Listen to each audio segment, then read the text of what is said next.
Look at that. Back. We're back. Oh, I scraped some off the side of the house real quick. what did you scrape off the side of the house? Nice. Oh, nice. Is it really that frozen out there? Yeah. It's supposed to be -7 this weekend, so I'm not like. Yeah, well, I mean, you guys get real winter. We get we get into the 20s and shit goes sideways, right? Like, everybody loses their mind, right? Yeah, They're like, loses I their can't mind. find my hoodie. yeah. Two hoodies. Two hoodies. My kiddo, like I said, my youngest, Oliver, he will not give up on Shorty shorts. Yeah. And Monday was like 25 in the morning or 20, like in the 20s, and Courtney had to fight him to put pants on. But I mean, God bless her. I'd be like, all right, go for it. Go. Yeah, well, you don't want to get like CPS called, right? But will you? Like, I don't know how bad Texas is. Texas is pretty good about certain things. Like, I know New York will. New York will be like, oh no, we're gonna have to take away that kid. New York will be right away. Yeah. But I've seen kids like in like 35, 40 degree weather in their like sports trunks out here. Like boys just like. Yeah, well, I mean, Syracuse, right? you're built different, right? Like we're children of winter up here. Yeah, I mean, and technically, I mean, if we want to, Oliver was born in the winter, right? Like he was born there. He's a child of winter too. He is up here, no less. Yeah, he was born. Yeah, it was right down the street. So like, it's one of those things where he's he cold is not a thing for him. He likes it. He'll go out there. He played outside today. That was just like, oh, get inside. For 20 degrees, he's fine. He's fine. He's fine. That's like recess weather still, right? Yeah. Like don't they still let kids out? Actually, today we were in the 20s and my kids still played outside, right? Like, it's just, yeah. It's when it dips below 10, I think they pull the kids inside and they're like, no, it's too cold for the kids. Yeah, that's when it's cold. I remember that specifically. They're like, they don't get recess when the wind chill, right? It can still be like 10 degrees, but if it's like still wind, it's like it's 10 degrees. But if it's like 25 with like -15 wind chill, they're like, all right, fine. It's too frigid a cold. It's a windy cold. You don't want to be out there for a windy cold. That's the word kind of cold. Throwing the ball back. It's even worse because the wind's blowing the ball away and you're like, I gotta chase it in the cold. Oh God, it's so cold. Oh God. Oh man. What's going on, Rolls? Welcome. We're back. Taking time off of your golden eye. Yeah, golden eye, baby. Oh man, what a release that was. That's we'll talk about it. It's such a weird release. It's like it's like peanut butter, but like too much wet toast or like chocolate. You can either pick peanut butter like on wet toast or chocolate on like Brussels sprouts. It's like either one, you're getting something you want, but you're also getting something you probably don't want to pair it with. And no online multiplayer. Like no online multiplayer on the Xbox version. Rarely do I say to myself, this feels like a slap in the face. But it felt like a slap. Yeah, so we're gonna talk about that because it was there's reasons for that. And I'm sure there's like all sorts of reasons, but at the same time, I'm like, I don't care. Figure it out. Give me something. Yeah, let's. Maybe they'll patch it. We'll see. We'll see what happens. Let's roll these credits and let's get to talking about it. Yeah, let's talk, folks.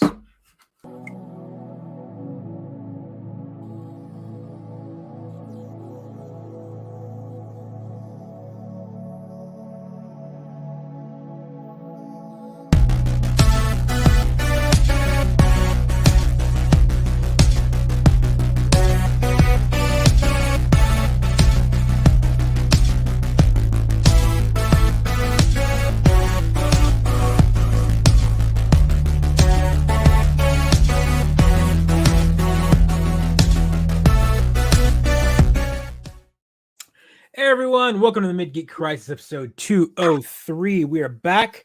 Thank you so much. Last week was a pretty mentally hard day.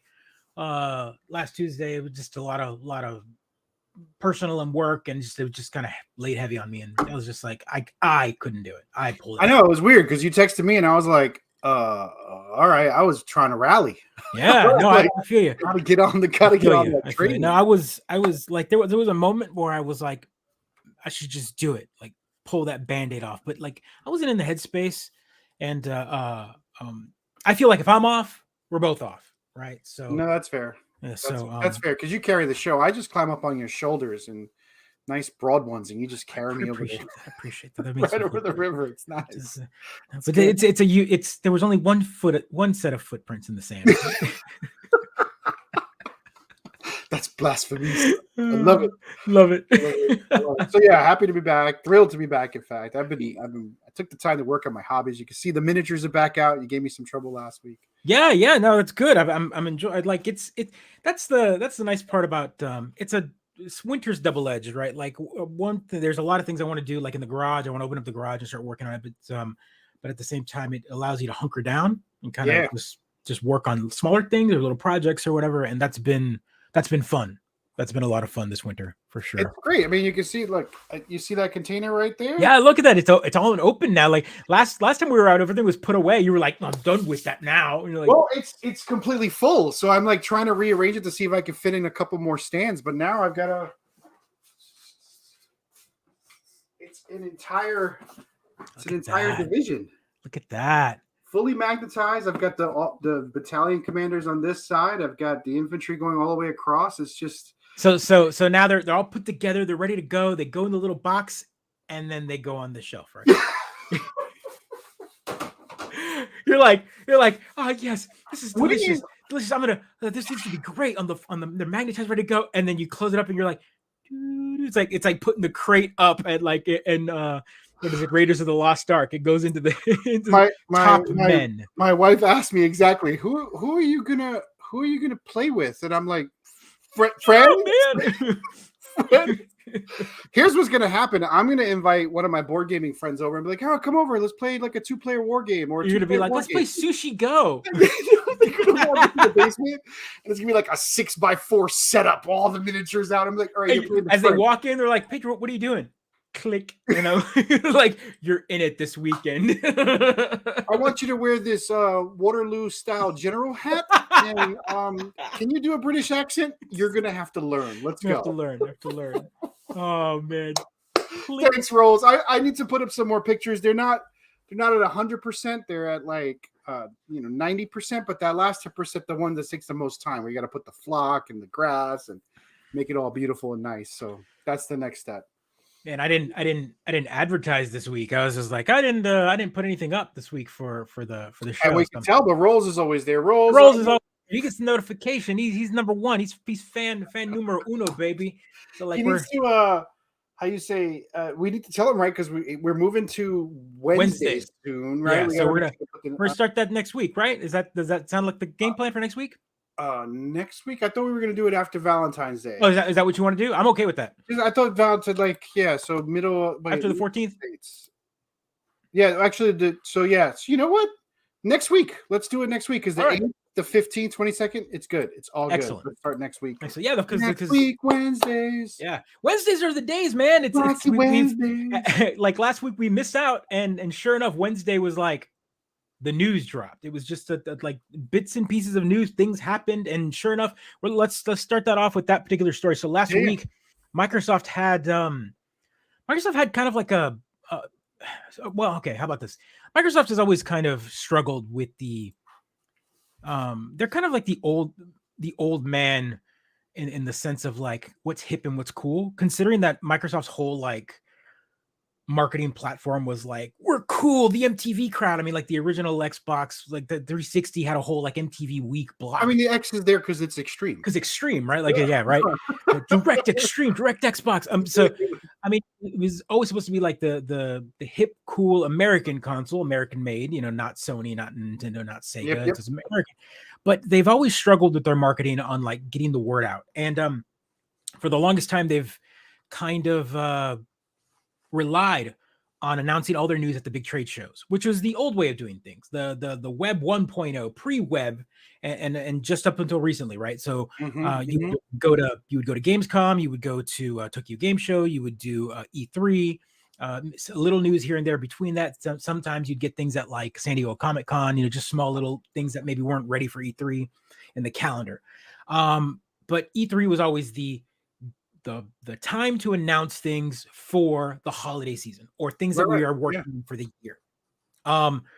With that in mind, though, before I even get to this news, E3 announced or the announcement today was that none of the big three yet again will be going to E3. So we will see no Sony, no Microsoft, no Nintendo will be going. So it's like E0 at this point. Yeah, like, at this point, it's E3 is no disrespect to the indie gamers or whoever indie shows up. What indie folks show up at E3? Is it even their like? Well, I mean, E3 is not a cheap show, right? Like it's not a cheap show to show up to. Traveling with your team, traveling like if you're, for example, we hung out with indie developers from like Sweden at PAX. And flying from Sweden to LA with all your marketing stuff and your posters and whatnot, or whatever, or getting to LA and then having to like get all that stuff printed on demand isn't cheap. Like it's not one of those towns to kind of like get you come prepared or you don't show up at all. Yeah. Other towns and other trade shows you can pull that off. Smaller trade shows, places that are cheaper, places that have like cheaper tables, cheaper cities to stay in hotel wise. And also you're not getting to your fans as an indie gamer. You're not getting to the folks that are going to buy your game, right? Like you meet people who you might put your game on their platform. Right. But you're not. So who's it going to be? Apple Arcade? Yeah, I mean nobody. I mean, you might get like EA and Ubisoft. Twitch? Some of the publishers might show up, but none of the consoles will show up. None of the console makers, which is just sad. So again, I can't imagine E3 being any bigger than it was last year, which was almost non-existent, right? If not non-existent. So again, January, here we are, January 14th to 19th, whatever it was. And they just decided to announce they have a little developer thing. Microsoft has never really done this. They don't have like a name for this. Nintendo has their Nintendo Direct, and Sony recently, about a year and a half ago, has started doing their State of Play. So they'll do one every few months where they're like, hey, here's our new games coming out, or here's what we're working on, or here's an update on games that you might be listening to. And they put out, it's a pre-recorded kind of boring ass type show. Boring ass type show, but not always. Sometimes it's pretty hype depending on how quick it is. Nintendo's really got the rhythm going. They do the sizzle reels / release. Here's what's coming. Here's what's coming next. And then they tend to announce that they're like, we're gonna have an indie showcase, or we're gonna have a Nintendo Switch showcase, or we're gonna have a Pokemon showcase. And it's that that beforehand at the announcement, it's going to be nothing but Pokemon news, nothing but indie developer news, or it's going to be like a first party. Right. Nintendo's pretty much set the standard for what a direct. They set the standard. They've been doing it for longer than everybody. We're looking at, I think they've been doing it almost 10 years now that the directs have happening. So Sony's been doing it now, and Xbox had one. And so Xbox, they announced a few things, right? Like they announced the release date to Redfall. They announced a lot of small things that they showed. The new Forza 7. They showed the new engine.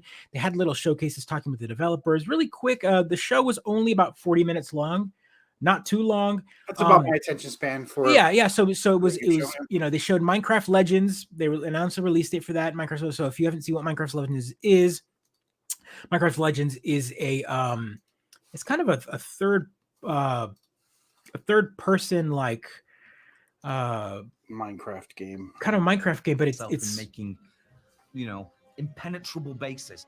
So it's kind of like a RPG third person tower defense, kind of like it's mission based. All right, I have no idea. So it looks pretty cool. I mean, this shirt is a lot to take in. Multiplayer. A while back, we had somebody on our dev team. So again, this is the kind of format that they're going for, right? So I'm just gonna say it. Friday night, no D&D, right? My brother was playing Minecraft with his friend from work. A bunch of 40-year-old guys. We just played Minecraft at 3:00 in the morning. Yeah, I had a blast playing Minecraft. Like it was just so pleasant playing Minecraft. So Minecraft Legends. I like the Minecraft like dungeon grinder. That was fun. But yeah, so it's kind of like that, right? So if I'm gonna back up here, like the type of gameplay that it is just very. It looks cartoony. It looks fun. It's great. I'm down. Still within the Minecraft universe, that style, that look, the colorful textures.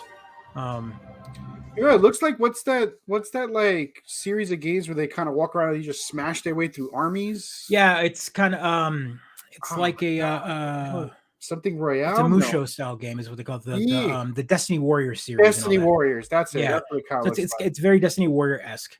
So, but at the same time, more stats, more for the record. It's not just E3. I was You looking at level the up, list, yeah. it's Oh, showing he's at the just main Rolls thing. is responding. I was just looking at a list of who's showing at the main trade show for my industry. Was noticing smaller.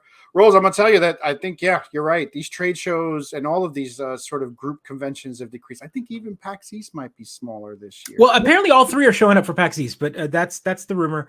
But I think what's happening here is the narrative gets lost, right? So E3, remember, E3 was originally a press only event. Right. It then over the past 10 years ago, I think maybe was the first when they opened up to the public. Anyone could get tickets. Right. Because they were burying the lead, right? Like what was happening is E3 was showing up, all the media would show up, and there was no real consumption. It was like they'd show up, do interviews, and leave. And E3, what was realizing is all these, then someone else would put on a show like 2 months later, and all these companies would just take all their stuff and equipment, move it over to this other trade show, and then people would come in and consume and spend money and buy things and be profitable. So E3 was like, we should probably open this up and not let these other people make this money. San Diego Comic-Con is taking all of our thunder, right? So, and all the cash, they're leaving money on the table. So, but what was happening is now as more people in the public started showing up to these events, E3 is at a convention center, but that's not where the showcases are. Like that's not where the theaters are. They then have to rent out big LA theaters, big LA event centers, a stage of some sort to show up, and like Microsoft's got to put on a big old spectacle and Sony's got to put on a big old spectacle, and then things won't go right, because it's live, so games crash, blue screens of death, flubs happen, things, all sorts of gaffes happen. They don't get to control the narrative. So Nintendo realized this years ago and was like, well, we can just pre-record all this stuff and put it up on this new thing called the YouTube and at just a specific hour all day long. Yeah. And sure enough, it gets the same impact. Everyone tunes in, you get the viewers, they all watch your stuff, and it's perfectly edited and timed, and the narrative is focused to what they want you to see. Mm-hmm. And so all these companies, the right amount of press, the right coverage. Yep. And then sure enough, all the companies are ready. As soon as that goes live, boom, they fire off the media kits to all the media event people. They might do a behind the scenes invite beforehand, like at 11 a.m. we're going to be doing this, and at 11 a.m. all these people show up to Nintendo and they play the game. Right. And so then at the same time, they get the live media kind of feel, but then they can talk about it on their outlet of some sort. So fast forward to the present. Fast forward to the present. So again, Microsoft showed that. They showed Forza. Again, this is more of that style of like showing the developers, giving the developers. I mean, honestly, this seems boring and all that, but at least this still shows more developer I'm joined by some of our the Game Awards, right? Like the Game Awards don't even. It's not even about the game developers, even though no, the Game Awards are all about how much Mountain Dew can we sell. Yeah, right. So I mean, Forza Motorsports, the engine, all that kind of stuff, the physics, all this so good. Yeah, it looks great, absolutely great. They've reworked, like outside of this, they were talking about how they reworked like the physics engine, they reworked all sorts of stuff. Can we kill the behind the scenes camera before the presentation camera? Right. That's definitely. Can we kill that shot? Fidelity. Yeah, I agree. Some of that like. That B-roll, that filler, right? Oh, that B-roll crap. Can we just kill it? Boo. Mm-hmm. Boo. So all of that was expected. We knew all of that. Those games had been announced prior. They announced the release date for Microsoft. But then this one, out of nowhere, out of the blue, this great announcement. Never even heard of it. You were sending me a text. I was like, what is this guy talking about? Just out of nowhere. Tango Gameworks. They're known for the Evil Within 1 and 2. They were part of Bethesda, a small developer group. Outside of that, they were purchased with Microsoft. Their last big release was Tokyo Ghostwire, which was a PS5 exclusive planned for the PS5, but then Bethesda was purchased, and so it technically doesn't belong to them. It belongs to Bethesda, so it'll show up on other consoles now. Sure. So with that said, though, they're known for that type of gameplay, horror / suspense, and out of nowhere, this game gets announced. And it was awesome.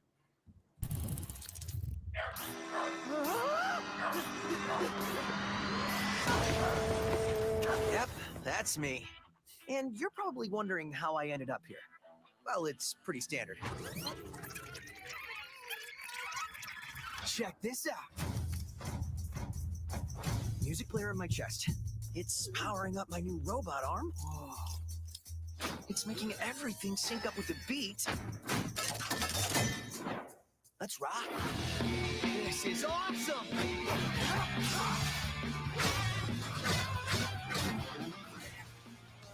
That's the defect. What in the hell am I looking at? The name's Chai, not Defect. Is this the guy? We'll take down this company, Looks fun as hell. toss at a time. Just so you know, they're insane.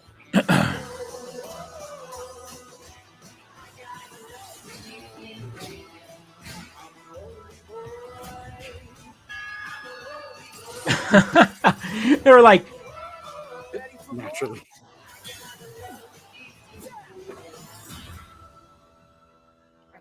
Oh, they got the black keys on their yeah, chair? they've got a whole pretty good soundtrack. They've also got a streaming mode so you can turn it on when you're not. So that game was announced, and they should, all the developers went out, and you're like, oh man, this is gonna look great. I can't wait to play that. That looks fun. They drop it. Like the presser ends and it's live on Game Pass. Get it like, on Game Pass, yeah. Out of nowhere, Ghost drop, full game, ready to go download it. It's there. That doesn't happen in this industry very often. It doesn't happen with AAA studios, and it doesn't happen from a first-party developer like Tango, which is part of Microsoft. I just feel like Xbox has been doing that nonstop. Well, not the surprise drops, obviously, but they've just been dropping stuff once a month that's blowing people's minds. Yeah, so some of the indie developers have kind of released that stuff, but Yeah. this to be a first-party game and just dropped like this is unprecedented. Not only that, it took complete narrative away from Forsaken, from the PS5 game that had just That's released right. Yeah, I watched a couple of gameplay videos of Forsaken. I was going to talk about that and then completely forgot. completely got blown out of the water. Like it was just one, because it's one of those games where so the game is amazing. 2D 3D, the animation is really smooth. It's got that it's really smooth in your combat, but then it's got that frame stutter, that 24p frame stutter that Spider-Man Enter the Spider-Verse has, where it's like it's meant to look animated. It's got that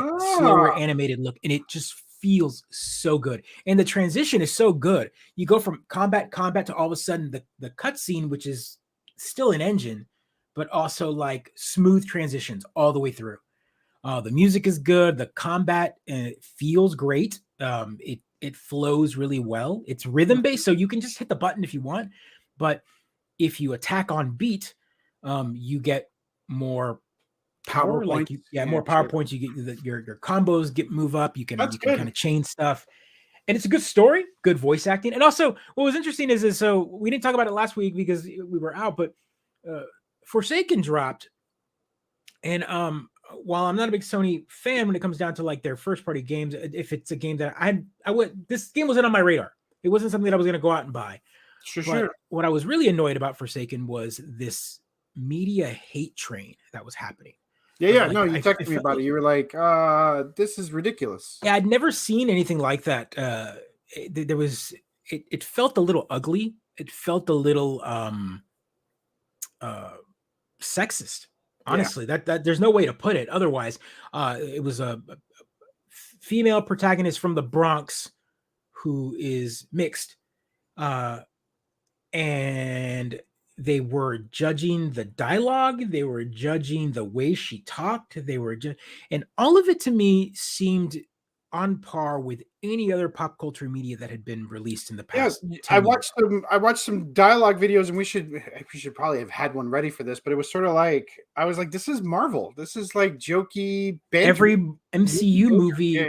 Yeah, it didn't all that thing. I watched some folks who knew how to play the game. Yeah. And their combos and the way they use the magic spells, the system in the game looked really good. But also I knew that I'm an old man, and getting in the chains of magic spells that they were doing on the map, I would never be able to do. Right? I was like, this isn't going to happen for me. Yeah, like it just, I don't know. And again, I'm going to play a little bit of it. and of course people are writing, you know, they're making these videos and they're making sure to kind of pick out like the worst lines and like I did not just do that. We did. I just moved shit with my mind. Perhaps our connection has somehow awoken some abilities. I just moved shit with my mind. I just keep hearing I. I just moved shit with my freaking Oh, really? That's yeah. So like, of course, everyone's hating on it, but like none of that. Like, I just don't get what they want. Like, these are the same people who play these games are the same people that eat up every Final Fantasy game that comes out, every Square Enix title, like every Xenogears, Xenoblade Chronicles on Nintendo with horrible freaking Japanese / American translated like garbage. Are you saying that if it was a shaved-headed protagonist who looked like a Sam Shepard type, we wouldn't have heard the same? Of course, the voice has to be gruffer. Had to be like, he had to be more dark and brooding. It's got to be like so cool. He's got to be like a gray hoodie on. He's got to come from like Portland. What do you think? What do you think? Where did this come from? Right? Why is that something we expect from all of our protagonists now? That kind of gritty, gruff. I mean, she looked pretty happy she can move shit with her mind. I would be pretty happy. Right, like so again, you pick that out and it sounds weird, right? But the whole purpose is she is a person from the Bronx that was just teleported to a fantasy realm of some sort. She talks like any other teenager. Everyone was like, well, who talks like this? And everyone like, there were a lot of people online that were like, all my friends talk like this. Who uses freaking? And I'm like, a lot of people do because they don't want to say the other F word like in public. Like, I don't understand what they were trying to get at. Like, if it had been like a dude saying it. Also, every Devil May Cry game from Capcom sounds infinitely worse. Yet those are cool. Well, yeah, because he's like a albino-haired sex god with two guns, right? That's really what we're looking at here. Yeah. I can see myself being that. Yeah. I just again the narrative. I don't mean to interrupt, but to bring it back to sort of the mid-geek crisis, right? Think about our age, right? In our age group, I think most of our peers played games, growing up games.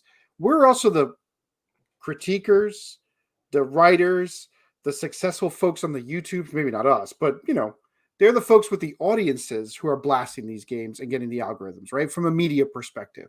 Why do the young kids post these YouTubes and blog and Twitch responses to? That's the part that boggles my mind, where it's like it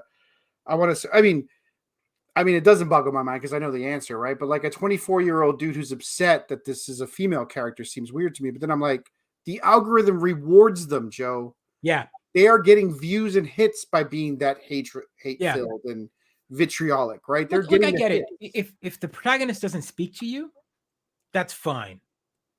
Doesn't speak to you, then it's not your game. But like what does speak is the 1.1 million hits when you put a little turd face on the video. Right. Like, that's what speaks to you. That's what speaks to you. Also, the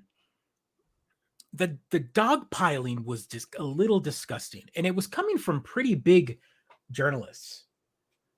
They were just following the lead, sharing the same video clips. Dude, you got to get the hits. That's the thing. The algorithm is rewarding all this garbage. Right? Yeah. There's no.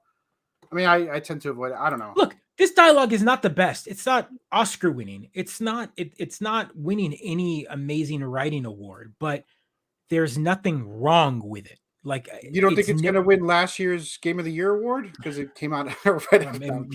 Probably.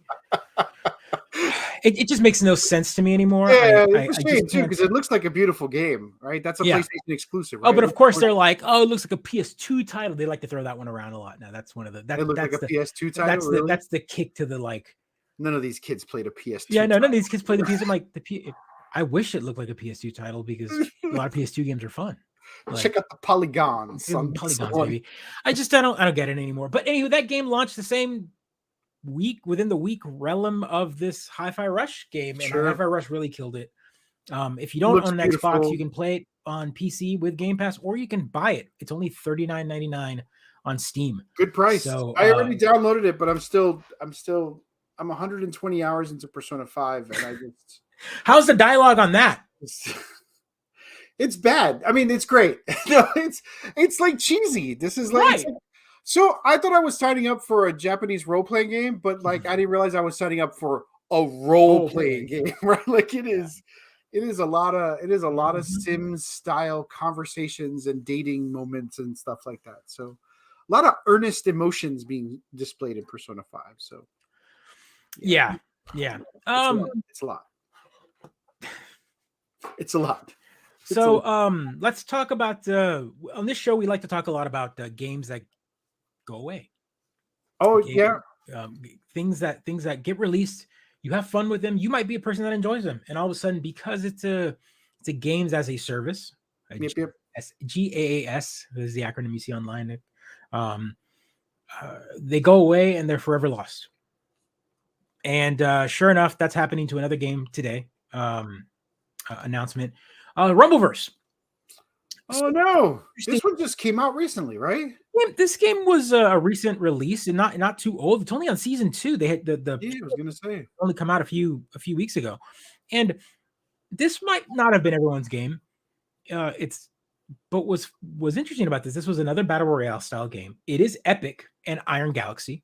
Iron Galaxy is known for having a really good online engine. They make a lot of rollback style fighting game engines for some of the emulated games or whatever. Okay. So Iron Galaxy is a pretty good developer. They've no beef with them, I have never really hated anything they've released. But this style of gameplay was a battle royale cartoony style game, but no guns. It was like a fighting game. Like you like.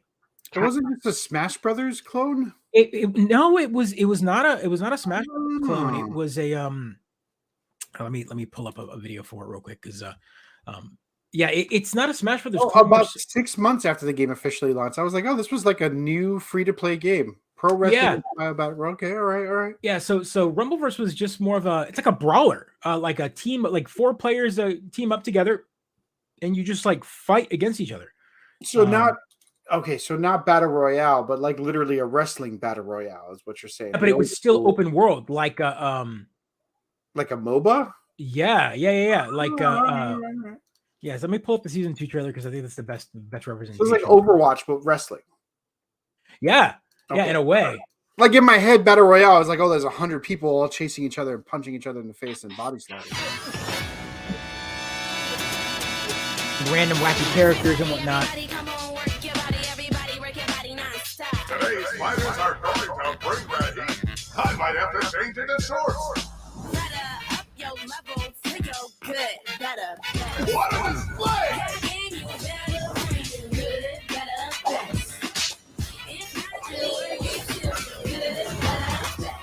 It's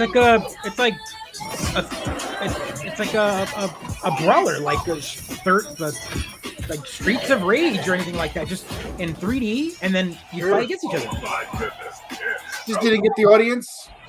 I guess so. what happens next is anyone's. And then it's gone forever. Can't even like couch play or multiplayer. No, it won't. They're not going to release the engine. People have probably bought skins. They spent money. They said they were going to do some refunds, and that was some of the announcements that they said. Again, right. It's only been out with like no notice. It's not like you got a year's worth or a year's back on your investment. February 28th is when it's going dark, and that's interesting because that's one of the fastest free to play. Oh, because wait, season 2 already. I guess every 3 months you do a new season. So sure. Oh, that's a bummer. Yeah, but they have the engine. They can make something else, right? Yeah, I mean, yeah. So, Rumblers, we have an important update on the future of Rumbleverse. Iron Galaxy Studios and Epic Games are very sorry to share that Season 2 will be the last Rumbleverse.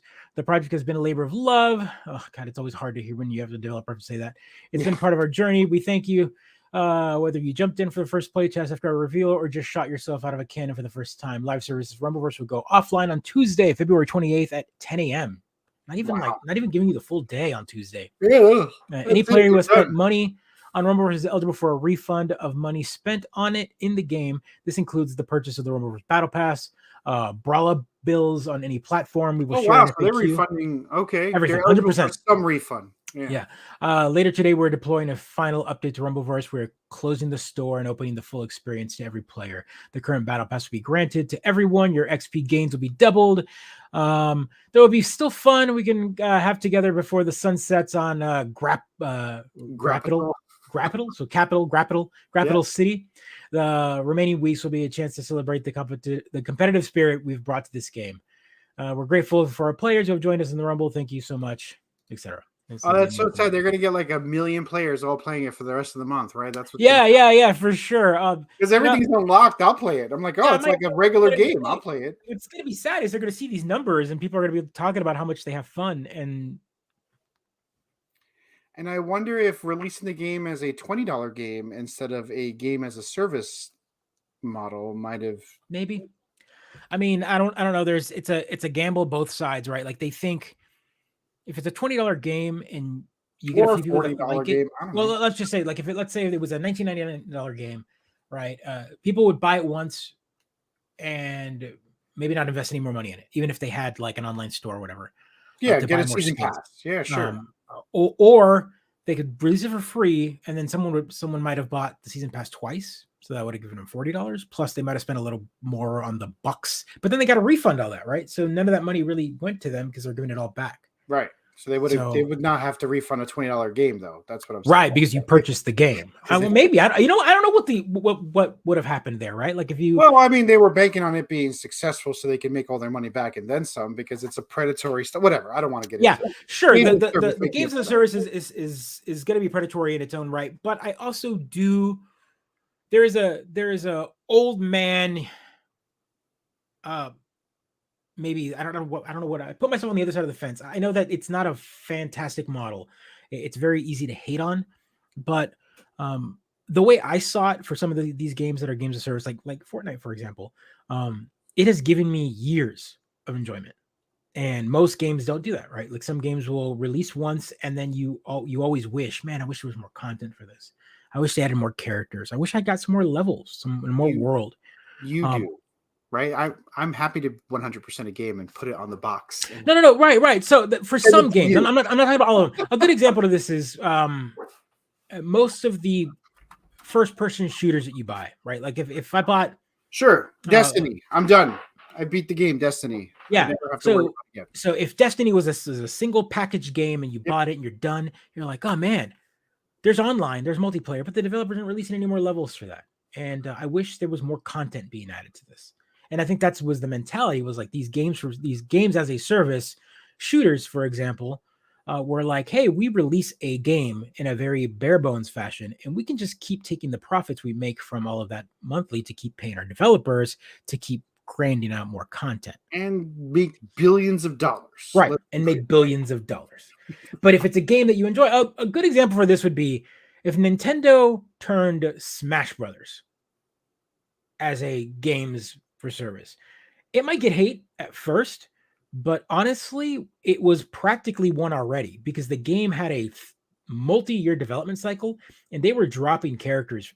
3 years later, we were still getting new characters because they were taking so long to release. So if they had made it free and allow you to buy battle passes and maybe add more skins, and maybe have a team developing just to make the small content, and then the big team would still be making the balancing and the new characters, they could have made their $59.99 over multiple times, right? But like Nintendo's not starving. I think there used to be some. I don't know. You could make a game and release it, and people could. It's also the publisher for Fortnite. So, like again, they were just like, "This is taking up server space. We need more servers for Fortnite." Like, I get what now they're going to sell the Rumbleverse skins on Fortnite, right? So have a Rumbleverse mode on Fortnite, right? They'll just take all that engine and dump it into Fortnite and make it a Rumbleverse like mode. Yeah, yo, dog, I can play Rumbleverse inside of Fortnite. Yeah, right. While you've got your Miley Cyrus concert going on, you know. I guess, yeah. I mean, I don't know. I don't know. I want to be able to play a full game. I don't want to have to spend millions of dollars. And I agree with that. Those still exist. And I've been playing the hell out of them. They still exist. There are some genres of games, depending on the type of genre that you play, where it's okay. Halo is a great example of a game that comes out. You play it. I know you enjoy it. Great story. You play it. You're done. There's multiplayer levels, maybe a DLC, and then you wait for the next one. That's the sort of grand and that's the opposite one also, because they just tried that and it really took the wind out of its sails. Like the story was and and then the multiplayer is like meh, but that's because they're so busy trying to like do both sides of the coin that they didn't focus well on one or the other. It was also a grind, dude. Yeah, that game was a grind. yeah, and yeah. I mean, I thought the story was great, but it was a grind. Again. Some franchises can really pull that off. I don't know. I want to maybe say Madden, FIFA. Well, FIFA makes its money from offering packs to folks who don't know what the odds are of getting what you want, right? Like, right. So I don't know what FIFA does for its like purchases, but if Madden was just Madden, you download Madden. It is an engine, and it is a game for service. You pay your battle pass, your game pass, your season pass. Okay, and I'm pitching this out. Someone somewhere's going to listen to this. Madden would just be the Madden title. It would be free to play. You download the engine, right? But if let's say you want the roster for the new Steelers, well then you pay $15 right off the bat. You want that. You want the newest roster, you want that team, boom, you download it. Let's say you want all of the roster just like the game, then you pay the $49. Won't charge you $60, we'll charge you $40 for it for the year to give you the entire roster. Then at that point you can then charge battle passes to keep getting new roster changes and whatnot for the next season. What if you want to play the 1987 Buffalo Bills, right? Like there you go. There you go. What about that throwback jersey that they're playing? Boom. I want to play the Bears with that Refrigerator Perry guy on. What about hey, instead of playing at this new stadium, I want to play in the old stadium that they played at that's torn down now. We've got that 3D modeled ready to go. But then EA would have to release a game that works on day one. So instead they can release a piece of junk every year. It's a title that they do every year, right? They release it for $59.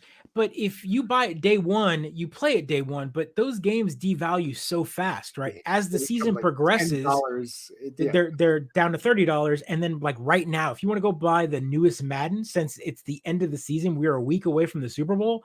They throw it at you. Like the stores are like whole bins full of them. Yeah, because the roster's old and they're lining up ready for April, May to buy the next Madden.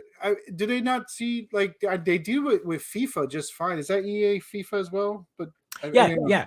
They do it with FIFA. Why don't they do it with football? Well, FIFA is interesting because FIFA's got like they release a yearly FIFA, but you can purchase or buy roster updates because I mean that's global, right? It's not you're not just dealing with just the NFL, you're dealing with the entire FIFA organization, all the teams, all the countries, all of that. So there's constant baseball changes. too. Yeah. I dig. I don't know. If anything lends itself to a games for service, it should be the sports titles because you're constantly changing players. New players show up from college. They could make a whole combine, a draft section where like when it's off season, you're playing maybe like street ball. Maybe you're playing like all of these like small, like these outside of like stadium, you're doing the training and you go through the training simulators and whatnot. They already do that now. Really, really dark jokes, but I'm getting better. I'm becoming a better human being, Joe. Because I don't like football, so I'm just sitting back being like, oh, what do they do in the off season? Oh, they probably go to court a lot, right? I shouldn't. They got to settle all of those it's bad. All those charges. It's bad. Man, NFL. Oh, buddy, be better, NFL. But yeah, anywho, that's a game that's leaving. What else? So here's another one that was announced today as well. Just everyone was just kind of announcing all these games that were just going away forever. But this one is kind of a side shoot, right? Like this one is just they decided to just nix a section of their game, and this is EA gives up on Apex Legends and Battlefield mobile games. Oh shit! Oh wait, they're giving up on Apex Legends, the 3-player the mobile version. The mobile version. Okay, that headline is really deceiving for the record. Yeah, mobile games. So they're just a popular battle royale shooter set in the Titanfall universe, and Battlefield was in development. They're killing it. Yeah, they're just It's all right. It just released though, right? It's not even that old, is it? Yeah, it's not that old. I mean, so again, sunsetting games. every time I see like a trailer for Apex Legends on the Xbox, I want to play it, but then I remember it's a 3-on-3 player game, and I just want to play Titanfall. Like I just don't. I don't know. That one makes me sad too. It looks gorgeous, but it's not a game I want to play. Yeah, and I like Titanfall. I like Titanfall a lot, but it's definitely one of those games like that. I'm not that. Yeah. Anywho, there's too many of the third-person, first-person shooters, whatever that are games of services, and if you're new to it and you jump in, you just get waxed. Yeah, You just get housed. Who wants to get good at this? Right? Yeah, I don't want to play this game. I spend time. So again, more on theme. This is the last story on this type of last one topic, but this is kind of an interesting one, and we talk about this a lot on the show. Which Microsoft has not been usually one to do this, but I don't think this is Microsoft. This is more the publishers of these games. So it looks like Microsoft is removing dozens of games from the Xbox 360 marketplace. Oh, okay.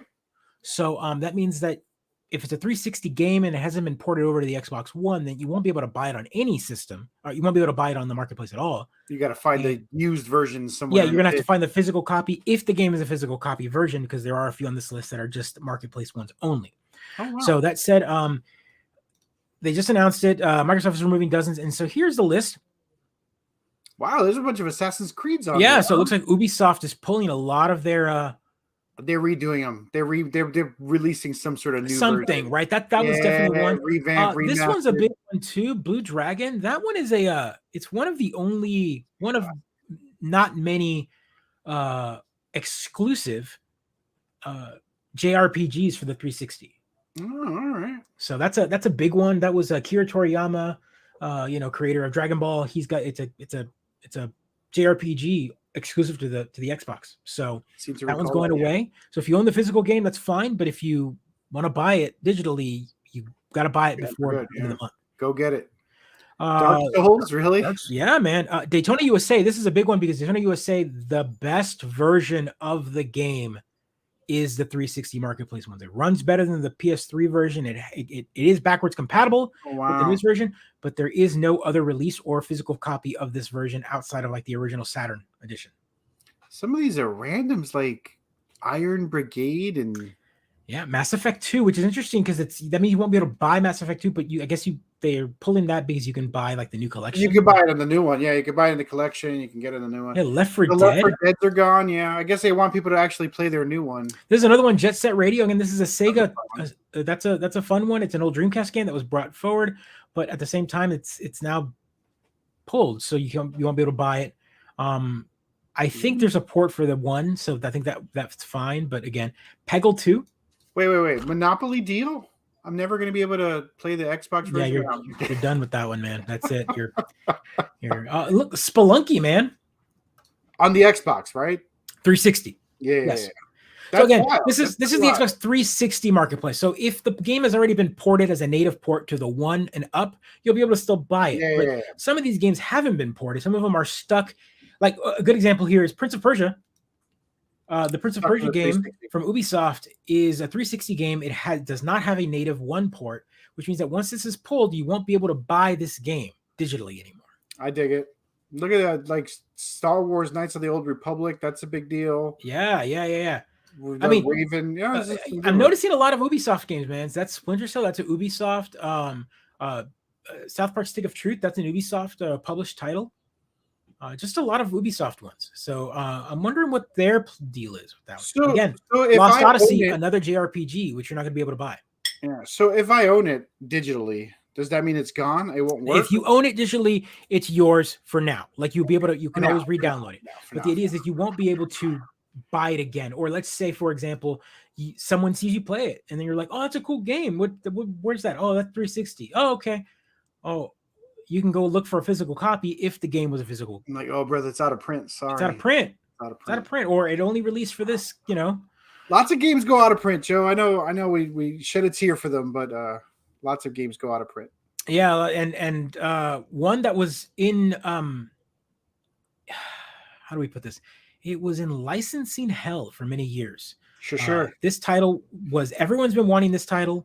I hope Rolls is still on because this is Rolls. Rolls sure. He's falling asleep. He might have fallen asleep, but sure enough, we got this past Friday. There it is. It is out and available. on multiple consoles. Ah, there we go.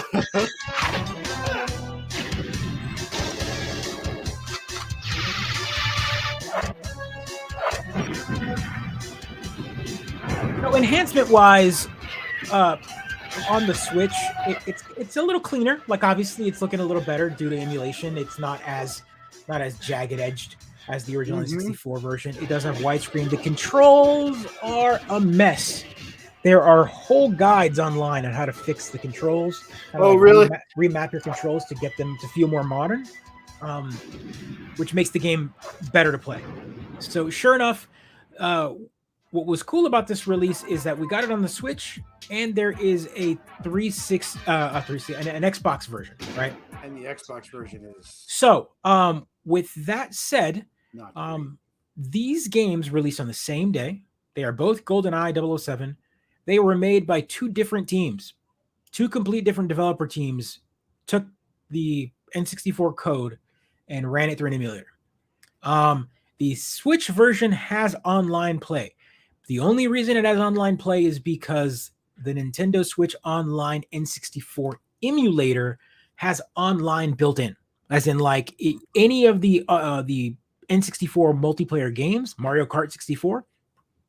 If someone else has got the same game, you can hop on and play multiplayer like if you were sitting on your couch. It basically mirrors them. So it does couch co-op virtually. GoldenEye is the same way, right? GoldenEye didn't have online multiplayer. It predates it all. That said, it has couch co-op, it works, so it can do it. It's built into the engine, the emulator itself. The Xbox version looks better. It has got technically better textures. It's got better resolution. It runs better, but it has no multiplayer, which is the sad part because that's the whole purpose of GoldenEye. Mind you, you can still sit down and play couch co-op, but what are the odds of you getting 4 players to sit down and play? I mean, like if I have a friend over, we're playing miniatures, right? I'm not right. We're not gonna play GoldenEye, right?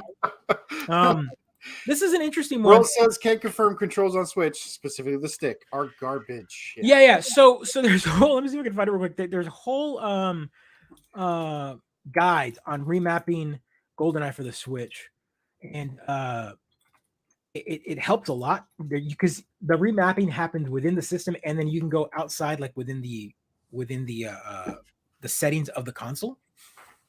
Yeah, and there's all sorts of ways to do it. This is the way Joe and I have friends over roles. We invite you over to chat with us or listen to us talk for an hour. Right? This is the best we can do nowadays. Yeah, totally. I got my D&D campaign starting up in person towards the end of the month. I'm really looking forward to it. 8 weeks off was too long, Joe. Too long to not have friends over. Yeah, no, right? What people? What's that? So here's so essentially they've got it. So of course, if you were to purchase one of the unicorn controllers that you can purchase from Nintendo directly, Nintendo's got, so once you are a subscriber to the controls are perfect. Switch, they sell Bluetooth versions of the N64 controller that you can buy. They go in and out of stock on Nintendo.com, and of course, as soon as GoldenEye dropped, people were scalping them on. Oh, son of a bee! There's no third-party versions of them. There are some third-party ones. They don't map exactly the same, so there's still some play. But there is there's one called the N64 Brawler, which gives you kind of a modern look to the N64 controller, but gives you the same feel, etc. There's all sorts of alternatives, but to get the actual N64 3-prong controller from Nintendo, it does exist. It does work natively on the Switch. As soon as it's always out of stock, right? It's just that's the way it works. People are scalping it on. Of course. So if you go into the Switch controls, you can map things, and there's all sorts of like settings that you can do to kind of switch them around to kind of give you better controls. Oh my gosh! So yeah, there are ways of doing it. You know what I love doing? I love reading 4 pages of directions on how to play a game I played 25 years ago. Should have been built in. It just makes no sense. I don't get it. It's not. You'd be like, hey kiddo, you want to watch a game that Daddy really enjoyed playing? Like, it's going to be hard enough to get her to sit down and watch this game because it looks. Hold on, can you sit 15 minutes while I set this control? Daddy's trying to set the controls. Oh, it doesn't work. There's also like people connecting a second control because again, if you don't remember or didn't play the GoldenEye back in the day, there was a way to get dual analog. It was built into the game. The way you do it is you plug in a second controller into the second port, and then you hold both controllers. That's right. And both of the analog sticks would give you strife, and you can move up, basically like a modern first-person shooter. You can get dual sticks. So you'd hold two controllers and basically like play with two N64 controllers to give you the control. So it was built into the game. Like it was kind of king, like a king or queen. Two controllers by myself. No one. But that means that you couldn't play multiplayer that way, right? So let's say you got really good in the single player, then your friends came over and you just get waxed because you didn't know how to move around. Like I'm not used to playing like this. I'm used to playing with two controllers. I'm like, shut up. So yes, if you've got the Switch, go download the Switch version if you're part of the N64. I mean, actually, scratch that. None of these versions of the game can be purchased. GoldenEye. Oh, I take it back. GoldenEye cannot be purchased on the N64. It is part of the Nintendo Switch online N64 expansion pack. That's the only way to play the game. So there is no physical cart. There is no like go to the Nintendo Online eShop and buy the game. And another one is that on the Xbox, right? So if you want to buy the game, it is part of the Rare Replay set, which is again because they were the original developer. I own the physical disc to the Rare Replay. Oh my gosh! If you own the physical disc to Rare Replay, you do not get GoldenEye. I'm sorry. The only way to buy GoldenEye is to buy the digital version of the Rare Replay, and then you will own GoldenEye. So if you own the physical disc, but you still want to own GoldenEye, you have to buy the Rare Replay again. Bastards. There's a licensing kerfuffle. Of course there is. I mean, like a million people own the rights to this thing, right? Right. That said, though, there's some interesting conspiracy theories online about this game. One, because there had the agreement. One, the Bond licenses like a mess. It's hard to deal with. Yeah. Two, legacy Bond, right? So you're having to pay for the likenesses of like of Brosnan and then all of these other actors and whatever, voiceover and all the music, all of it from back in the day. It's licenses that have like long expired, and to kind of re-release the game in the way it is, you have to go hunt down and pay all these people all over again. Yeah, word. So that is a whole other reason why this game took forever. Is this Sean Bean? Is that the villain? Yeah, Sean Bean. Of course he is. I was like, wait a minget, it's Sean Bean. Sean Bean. Yeah, Sean Bean. So if you're not, we might have talked about it before, but GoldenEye did get a remake before this that was never released. There was a leaked version of GoldenEye that was released a few, like it got put up online by someone a few years ago, like 2 years ago, I want to say.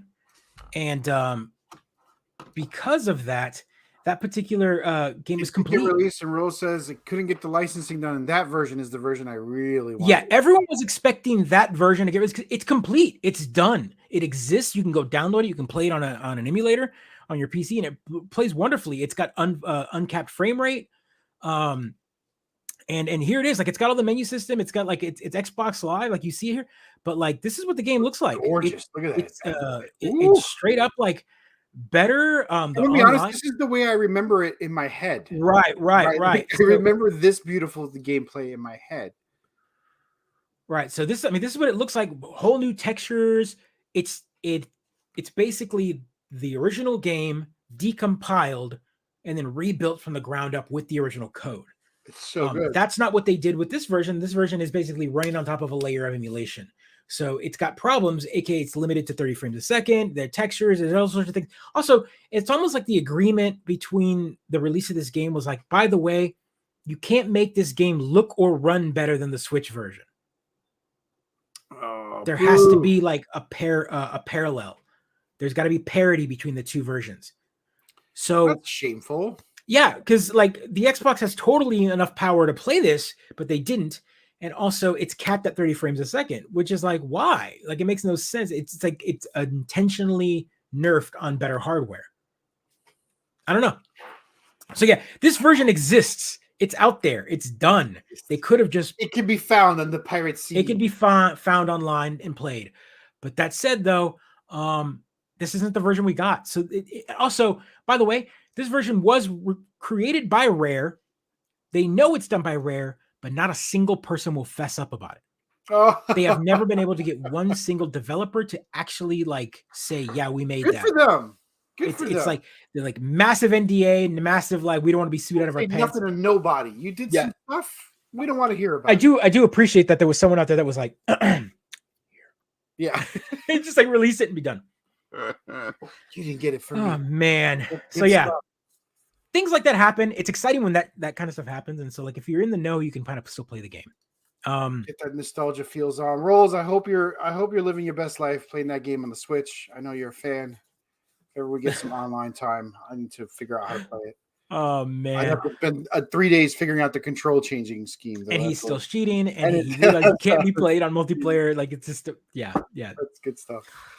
Catch up on The Last of Us because I'm going to expect to talk about it next week, Wednesday, for the record. Oh, you've been watching it. Look at you I watching have something been so new and bold and yeah, okay, I'll catch up. I haven't. New and bold. Yeah, look at you. It's too new for you. That's not vintage enough for you. You know what? I've watched 2 episodes and all I'm having is flashbacks to how hard the game was for me to play. Right? Like I just remember being like, this level had nightmares.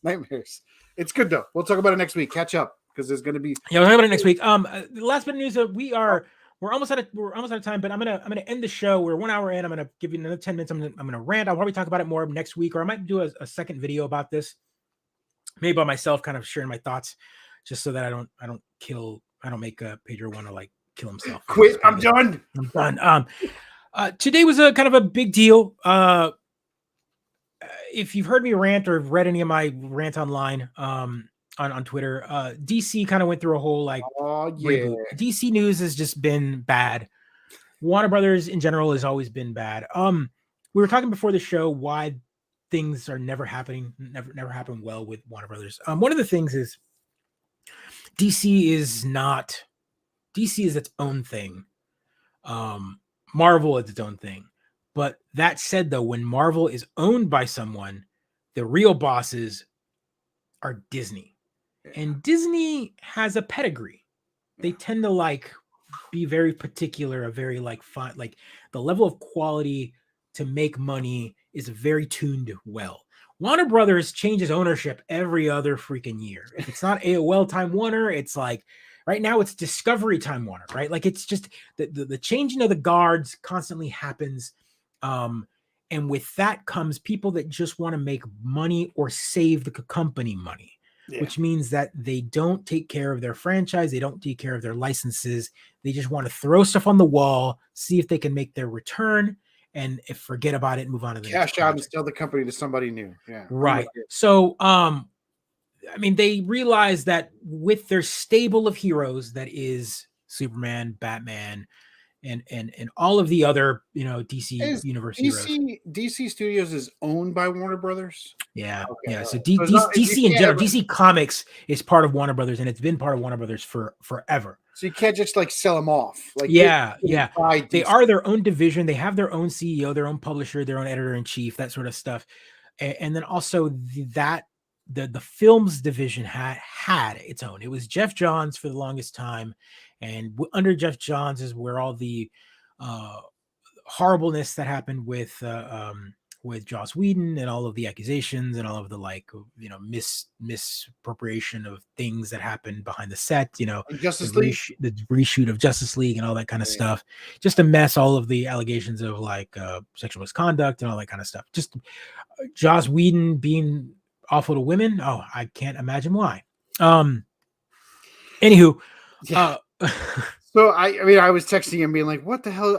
Why are there so many announcements about James Gunn? It's almost like James Gunn bought DC. Like it felt like I was like, what is happening? So James Gunn had been brought on years ago to make the new the second or the sequel to the Suicide Squad movie. Yeah, he did great. I loved it. It was a good movie. I enjoyed it. It came out in the middle of COVID. It was a mess with the release. They probably could have made more if it had a release in theaters, but COVID, HBO Max, etc., all that wonderful stuff. With that in mind, though, he also was given the project to Peacemaker. And if anyone knows who James Gunn is, of course, he is the director and kind of the brainchild to have kind of run with Guardians of the Galaxy, which is one of the most popular franchises in the MCU. he took a ragtag set of characters that should not have been as popular as they should not be as popular as they are. B-list characters, yeah. Like, I mean, yes, Thanos, without saying it, yes, they are and they aren't, right? Like somewhere there's like, this is my favorite. What are you talking about? But I mean, he's not Iron Man. He's not Captain America. This is a group of characters where the team wasn't even set in stone. Like there's been multiple members to the Guardians of the Galaxy.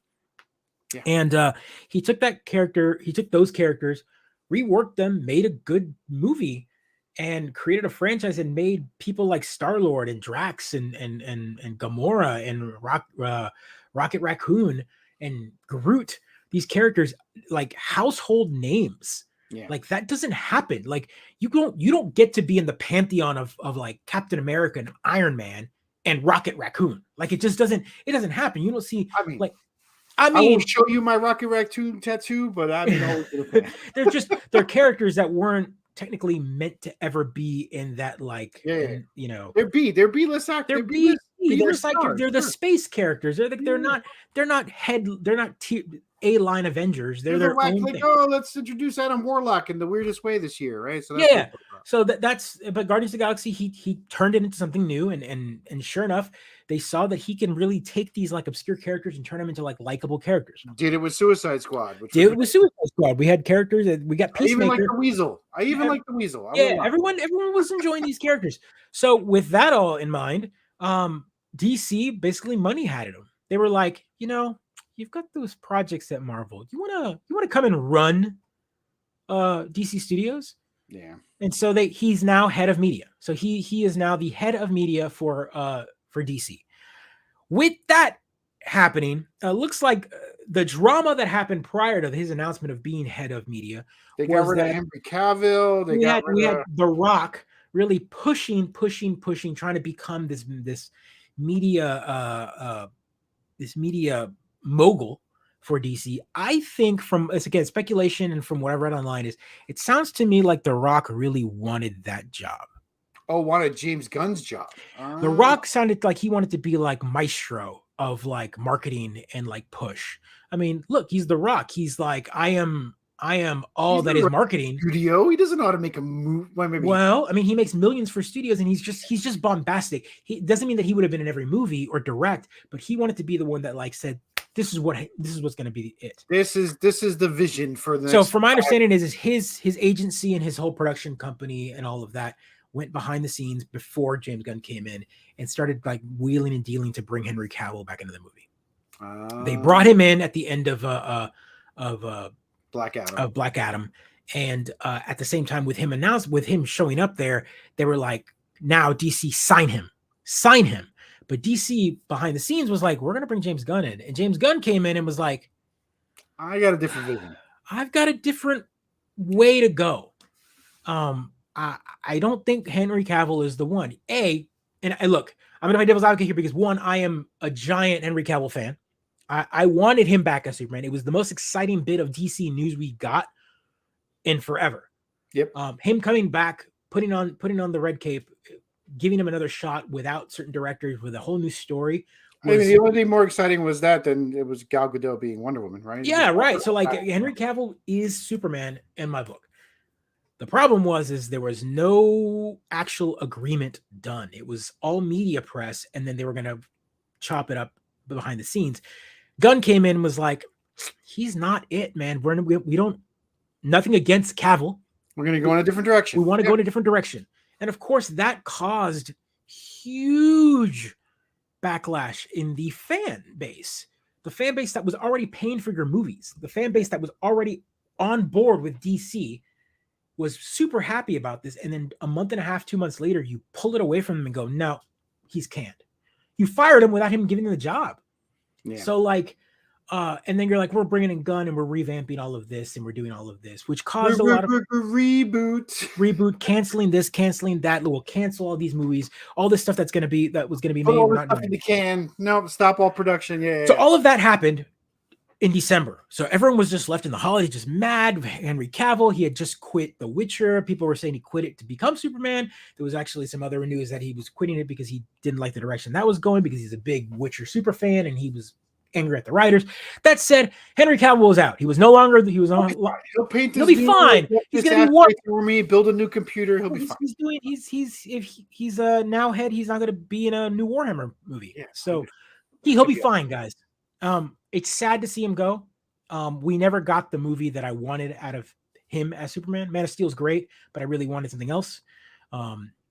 I wanted him and with a different director, give me some more joy, let him be Superman for once, as opposed to like the burden of Superman. I felt like that was the big problem with those movies. I love him, but it was the burden, the shouldering of Superman, as opposed to enjoying the Also, Superman. he never got a good villain. All of his Yeah, I feel like he never really got a good villain. All of that aside, he's out. Today, James Gunn came on and did a quick 15-minute like talk and said, here is the phase 1 to the DCU.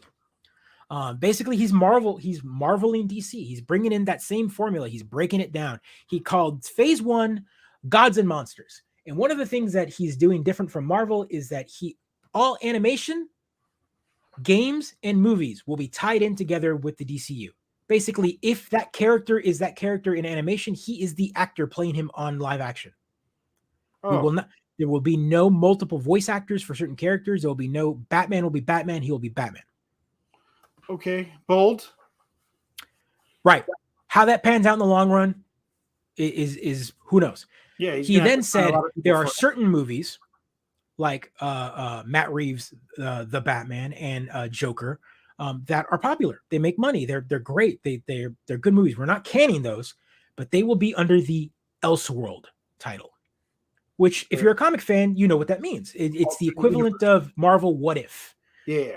So they will now say DC Elseworld, which means that they are not part of the actual DCU timeline. They are not kick them all out of the continuity. They're out of the continuity. They want to do one long Marvel continuity, one DC continuity, and anything that's not part of that will be strictly. You will know it when it's not part of the. You don't need to know that.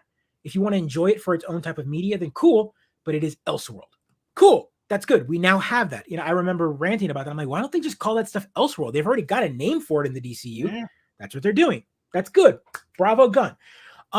Then we've got all these movies on the docket still. Things that were canceled, things that were moved around, things that caused controversy, things during COVID. For example, Ezra Miller, all of his like shenanigans behind the scenes, problematic, all sorts of badness. We've got The Flash. We've got like 200 million plus dumped into this movie. We've got cameos with Keaton, and we were supposed to have Affleck, and we were going to have like Cavill and have all these characters come in and this was supposed to be a multiverse movie. It's still coming out, but the announcement was that there has been some reshoots at the end. This is outside of this little presser, and the ending of that has been moved, and that movie reboots the entire DCU. Because they can do that with The Flash. They can do that with The Flash, right? So that's a cool way of doing it. There was no like Ezra Miller won't be the Flash, but there wasn't any confirmation that he will be the Flash. There were no Flash announcements after that. I think personally at this point, they're like, we're not going to can him yet, even though the public knows that we want to can him, but we're not going to say anything negative about him until the movie comes out, makes its money, and then we will brush him under the. He'll be done. Aquaman 2 has been in done. It's been done it's in the can, and then the Amber Heard situation and the whole so all of that caused problems and full reshoots for that movie. So like here we've got 2 movies that were done and problematic behind the scene, bad publicity things happen to these movies, which means that they had to go back for reshoots. And of course they're happening when there's reboot is happening. So where do you fit this? What happens to Aquaman? What happens to Momoa? He's the last actor standing that's still in the role from the previous movies. Besides Ezra Miller. Gal Gadot out too? She out? So they canceled the next Wonder Woman project back in November. Oh. So Patty Jenkins is out. She's not doing her next movie. They did not can Gal Gadot. From my understanding is the role is still open for her. But they did not announce a Wonder Woman project. They announced something else. So with that in mind, Aquaman 2 is coming out. How that's going to fit in, we don't know. Blue Beetle comes out after that. And then the first movie to kick off the beginning, quote, beginning of the DCU is Superman Legacy. Summer 2025. Summer 2025. Let's all hope that the world is still around for summer 2025. No announcement of actors, no announcement of anything. my The next thing is we are getting a series. Again, series are part of the DCU, kind of like the series on Disney Plus. Sure, yeah, no. They Where are else do I doing watch a my they are superhero doing action a pull-ups? true detective-like story called Lanterns, involving Hal Jordan and Jon Stewart, space cops, basically. And Jon Stewart? Oh, Jon Stewart, Jon Stewart, the character. the Okay, comic I book, was not like, Jon Stewart, the pundit. No, media pundit and I comedian. was so confused for a Yeah. second. I love it. So Rose says, "Oh, thank God, Gal Gadot is the only reason I watch Wonder Woman." You know, she's so perfect as Wonder Woman. Yeah. I just Yeah, and the yeah, I second know. movie was So again, they have not kicked her out. She has not been fired from the role. good. She just needs a good script. She needs a Yeah. script 84 that was pretty involved that bad. I Steve enjoyed guy. it for what it was, but it wasn't a great script. Second movie was so And I bad. think that suffered from COVID and reshoots and who knows what else. Patty Jenkins is a good writer and a great director, and I think she's got a lot in her. She's doing the Rogue One That series. movie felt like it was written by committee.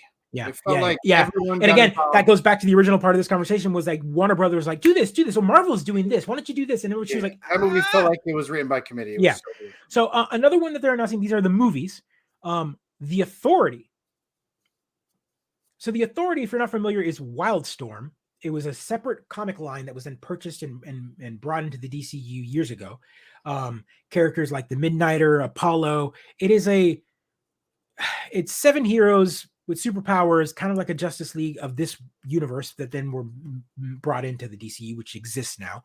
But they're different. They're just a little more. They're kind of like The Boys, but not that dark and not that brutal. Just okay. More of a serious tone. Again, dates back to like early aughts, 1999 to early 2000s. The Authority. Go check them out. Wildstorm. It was the book. They're great stories, great characters. They've been brought into the DCU. They exist alongside with Batman and whatnot. And there's going to be a movie of them. And there's a movie. So that's a good one. It's again bringing in characters people like but don't really know much about. And you've got a script being written. James Gunn is kind of behind all of the scenes on this. We're going to get characters that are being new. Sure. Guardians of the Galaxy for the Yeah. DC. Yeah. I shouldn't say that. Let's give them a chance. Next, they announced another Batman movie. This time part of the DCU. This one's called The Brave and the Bold. And this one will be Batman and the Bat family. They are actually like for the first time, like not like it'll be in a universe that exists already. A Nightwing will exist. There will be other characters that exist, and it'll be Batman dealing with Damian Wayne, his son as Robin. But will the Wayne parents die? Probably. You can't have a Batman movie without seeing Martha and Thomas Wayne getting shot in an alley. Like it just you can't do it, even if it's just. It's got to be a flashback in Crime Alley. Another one that was announced. Again, these are the last 2 movies that were announced. Again, these are just further along in the lineup. When these happen, I don't know, but they announced a Supergirl movie, Woman of Tomorrow. Excellent. I'm excited for that one. I'm excited for the backlash from the non-woke elite. Oh, of course. Can't wait. Excited for that. MLG Coconut says, "Rest in peace, Left 4 Dead 1 and 2 digitally." You're not wrong. You're not wrong. They'll be gone digitally. Thanks for jumping on. And there is no one version on that one. The last movie in the lineup for movies is Swamp Thing. So again, Gods and Monsters, Swamp Thing. This is great. This is a good way to bring in the occult, introduce the green, introduce a lot of like darker parts of the DC. Yeah, universe. sure. I'm just super excited to have to explain to my partner who doesn't understand or interest in comics what Swamp Thing's all about, because I'm just thrilled to have to. Yeah, like, for those not, it's like a monster from the swamp, but it's also like he's a god. He's connected. So for those not unfamiliar with what please, we can have a whole conversation. He's kind of like Mother Earth's avatar. Yeah, I guess the best way to put it. He's like Captain Planet, but a monster. But a monster. Yeah, he is the green, is what it's called. Basically, everything that is living, the Earth, the whole ecosphere is the green, and he's connected to it. So he protects it. So he's not a good guy or a bad guy. If the green is protected, he's okay. If you harm the green, he's coming after you. So yeah, interesting. Yeah. Again, animated DCU. We're getting an animated show for Creature Commandos. Again, monsters. No idea. Interesting. We're getting a Waller series, Amanda Waller series. And then I think one of the big ones that I'm excited for is Booster Gold. We're getting a Booster Gold show. Awesome. Again, that'll be probably comedy relief. He's a comedy relief character. Time traveler from the future, takes time travel stuff, comes to the past to try to become a hero, but he's kind of a loser. Kind of not good at it. Not good at it. Will Right? there be another Suicide Squad? That's really what That wasn't announced. And then again, to get the Trinity all announced, no Wonder Woman announcement, but they did announce a series called Paradise Lost. It's set in Themyscira. Oh, so okay. you'll know this show will touch Wonder Woman's history and character arc. It's not clear if it'll star in it, though the drama focuses on the genesis and political intrigue of the island of all women. Sounds kind of Game of Thrones-y, Westerosi style. I'm down. Let's do it. Yep. So that was it. That was the announcement. That was big. A lot kind of thrown at you, but it was just kind of like James Gunn kind of showing up on camera and going, this is my vision for it. This is the reason all that crap was kind of badly announced. 8 weeks of news about people being fired and hate and things being right, burned. only to like set oh my the tone God. for this. I've never read so many articles about The Rock. Why do I just don't care. Like, yeah, man, like it was it was bad. Like there was definitely like not good press, and it looks like they were all trying to like just hold up, guys, wait up. There's reasons we did all of this, and this is the reason. Yeah. Again, we've got Shazam, The Flash, Aquaman, all coming out, like done. They're in the can, and they've announced a universe that none of these are relevant to. So it's okay though. I'm okay with one-shot movies that are just one-shots. Yeah, and again, they're Elseworlds. Let's just have like a self-contained film, and we can enjoy it. Yeah, everything doesn't have to be connected all the time. You can see like. Yeah, it doesn't all have to be connected. I'm really enjoying like Last of Us because it's not connected, and I also never beat the video game, so I don't know how it ends. Like, right, but I mean, Last of Us doesn't have anything to connect to, right? Like I always like me again. Now we're older. Marvel, you've got 30 movies under your belt. I get that. I understand that. Watching shows like Miss Marvel, where they're constantly referencing stuff that happened or heroes or whatever, or random little quirks, like all the Easter eggs. They're fun. But at the same time, I get it. Picking up a comic book now. I have no idea what's going on. Where to start? It's been the reason I haven't picked up any of the new arcs because I'm like, I don't know where to start right now. I'm gonna have to go research kind of that good start point to jump in and then like be able to read onward. But that said, though, growing up, I always thought it was weird, right? Like watching any or reading any show or watching any type of like show. Like, for example, like Arrow. Let's say Arrow or existed and we didn't have any of this modern media or whatnot. I'm like, he's Green Arrow. I know. I've seen a comic book with him and Batman team up. But no reference to that. Wait, is this the same universe where a Superman character exists? Like, I guess, yeah. I mean, that's the problem. It's like when you create a show or a movie on a superhero that already exists in another form of media with this pantheon of heroes, but then you just like omit those. It's like the 1989 Batman movies, right? Like those are great. They're fantastic. But like by the third Batman movie, you're like, so when is like Superman gonna freaking show up and like help him out? Well, it's kind of like that question all the Marvel fans are asking, like, where were all the other superheroes when the Eternals were doing right? Like the Eternals. Why didn't the Eternals just show up to like kill Thanos? Like I don't understand. What's doing right now? Thanks for jumping on, Team Bender. Yeah, fashionably late. Wizard is never late. Never, right? A wizard is never late. Yeah, we're on our way out. It's an hour and 22 minutes in. Yeah. We waited for you. We stayed up late for you. We stayed up late. Folks, thank you so much. I'm gonna have a talk with. There's a buddy of mine that wants to come on probably sometime within the end of the week before their next show. Cool. Want to sit down and talk about this DC stuff. Look for that soon. I'll announce it on as a separate show. But yeah, exciting if you're a DC fan. If you're a fan of the previous regime or the previous movies and wanted that to continue, I apologize. That's not what we're getting.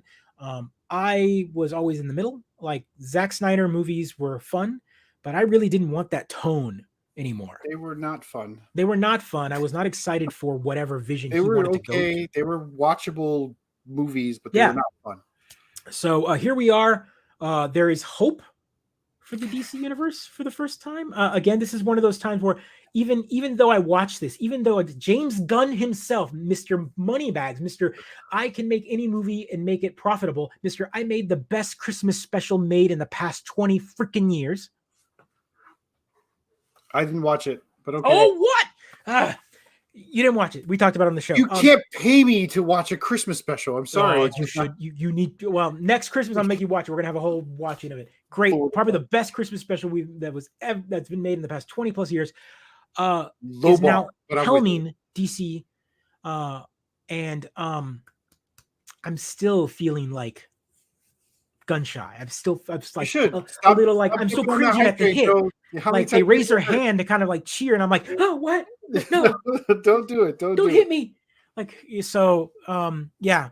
I mean, it was too good to be true. He's watched Spider-Man and Batman, and he's like, DC, A New Hope. There you go. That's a good way to end it out. A New Hope. That's a new hope. We're hoping that DC Warner Brothers gets their head out of their butts and allows the fans to get some joy without hearing all this horrible news. And so the fans here's to the their standards. The Gunniverse. What are we calling this now? The Gunverse. The Gunverse. The Gunverse. Because everyone calls it the Snyderverse, right? So what are we calling this? This is the Gunverse, right?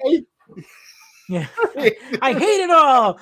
I hate it all. No, but yes, so the Gunverse is now in session at DC, and we'll see where we go from here.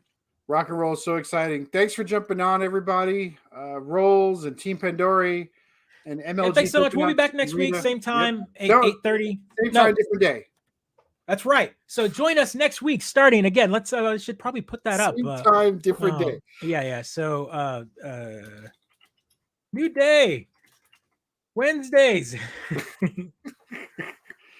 Moving to Wednesdays. So get your midweek news at the Mid-Geek Crisis in the actual middle of the week. Yes. So Wednesday night. So starting after this episode, episode 204 we will be moving to Wednesday nights. It seems to be better for the news cycle. Every time we've created an episode on Tuesday, we film it, and then sure enough, things happen. Wednesday, we're like, all this stuff happens every time. It's better from a life perspective. It's going to be way better. Yeah. More energy, more excitement, more love.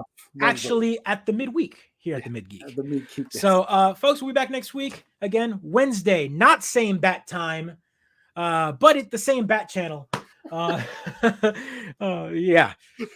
All right, folks. I appreciate it so much. Again, go join our Discord. It's quiet in there, folks. I hear crickets. I've got notifications on. You should turn them on too, and then we can. I'll turn them on for. But I've got notifications on. Ping us there. Like, subscribe, share, all sorts of stuff. We'll be back again Wednesday night. Yeah. Take care, everyone. Another episode in the can. Be kind. Be kind, everyone. Go play some GoldenEye. Or not. We should.